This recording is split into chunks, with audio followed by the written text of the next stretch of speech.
गोंदिया न्यायालयाने 5 वर्षाच्या निष्पाप चिमुरडीवर अत्याचार केल्याप्रकरणी महत्त्वपूर्ण निकाल देताना क्रूर आरोपीला 10 वर्ष सक्त मजुरी आणि 5,000 रुपये दंडाची शिक्षा सुनावली.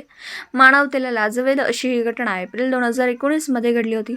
आरोपी अल्पवयीन रामू शेंडे वय वर्ष 30 राहणारे मोखे किन्ही तहसील साकोली जिल्हा भंडारा याने एका 5 वर्ष अल्पवयीन मुलीला लग्नाच्या मंडपाजवळील शेतात नेऊन तिच्यावर बलात्कार केला आणि नंतर तेथून पळ काढले.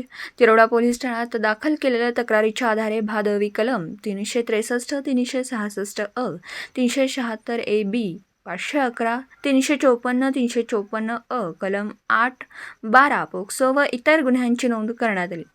आरोपींच्या विरोधात करण्यात आली. या निगृण प्रकरणाचा पोलिसांनी सखोल तपास करून आरोपींना अटक केली. सर्व पुरावे परिस्थितीजन्य पुरावे गोळा करून आरोपी विरुद्ध न्यायालयात दोषारोपपत्र दाखल केले. न्यायालयाने हे प्रकरण विशेष प्रकरण मानून न्यायालयीन कार्यवाही सुरू केली. न्यायालयात सदर प्रकरणाच्या सुनावणीत आरोपी विरुद्ध सर्व पुरावे व परिस्थितीजन्य पुरावे सादर करण्यात आले, ज्यांना मुख्य जिल्हा व सत्र न्यायाधीश वानखेडे जिल्हा न्यायालय गोंदिया यांनी आरोपी किशोर शेंडे याला दोषी मानून भादवी कलम 363 अन्वये 3 वर्षे कारावास व 1,000 रुपये दंड न भरल्यास 1 महिना अतिरिक्त कारावासाची शिक्षा सुनावली.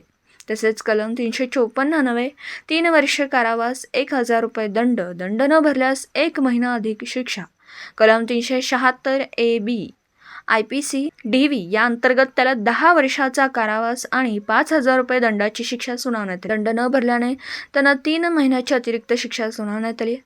या प्रकरणाची चौकशी पोलीस अधीक्षक निखिल पिंगळे, अपर पोलीस अधीक्षक नित्यानंद यांच्या मार्गदर्शनाखाली पोलीस उपनिरीक्षक लोणकर, पोलीस स्टेशन तिरोडा यांनी तपास केला. सरकारी वकील पारधी यांनी या प्रकरणी काम पाहिलं, तर न्यायालयीन कामात मोहन भोयर, पोलीस हवालदार तिरोडा पोलीस स्टेशन यांनी मदत केली. दिवसभरातील घडामोडींचा आढावा घेण्यासाठी पाहत रहा N24 मराठी न्यूज चॅनल.